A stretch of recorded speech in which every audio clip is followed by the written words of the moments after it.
Darmanin est dans la sauce. Il aurait permis au club qatari du PSG d'éviter de payer plusieurs dizaines de millions d'euros d'impôts pour le transfert de Neymar. En juillet 2017, à la veille du transfert de Neymar, le club qatari souhaite éviter de payer un maximum d'impôts et de cotisations sociales. Un risque fiscal estimé entre 67 et 224 millions d'euros. Le 24 juillet à 22 h, Nasser El-Khelaifi, président du PSG, rencontre Jean-Martial Ribes, le directeur de la communication de son club, et Hugues Rançon, ancien vice-président de l'Assemblée nationale macroniste.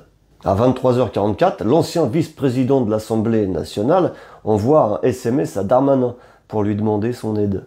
Une demi-heure plus tard, Darmanin répond qu'il est au courant et qu'il travaille dessus. Et plus tard, le PSG reçoit une note rédigée par Jérôme Fournel, alors directeur de cabinet de Darmanin, contenant des conseils pour éviter les cotisations sociales. Jérôme Fournel, qui vient d'être nommé directeur de cabinet de votre nouveau Premier ministre. Le lendemain matin, le directeur de la communication du PSG demande à rencontrer quelqu'un du ministère pour clarifier la situation. Hugues Rançon relaie alors cette demande à Darmanin.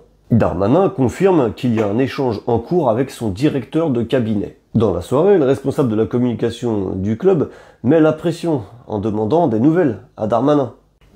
Le lendemain matin, Darmanin lui répond que ça avance. Le 27 juillet 2017, il continue à mettre la pression à Darmanin, lui demandant des nouvelles. Et là, tenez-vous bien, le soir même, le PSG reçoit 2 documents de l'administration fiscale de Bercy et de l'Urssaf Île-de-France annonçant qu'il n'y aura ni impôts ni cotisations sociales. En février 2023, une enquête judiciaire distincte pour trafic d'influence est ouverte concernant l'implication de Darmanin et de Jérôme Fournel dans l'affaire, affaire révélée par Mediapart. Le 25 janvier, les policiers perquisitionnent le domicile de Hugues Rançon et saisissent son téléphone où ils découvrent tous ses SMS. Aujourd'hui, Jean-Martial Ribes, l'ancien communicant du PSG, est mis en examen, mais nie toute irrégularité. Le juge d'instruction, Vincent Lemonnier, cherche à vérifier si l'aide apportée par Darmanin et Fournel au PSG constitue un trafic d'influence. Le directeur de cabinet du fraîchement nommé Premier ministre a-t-il été bien choisi? Un bon entendeur.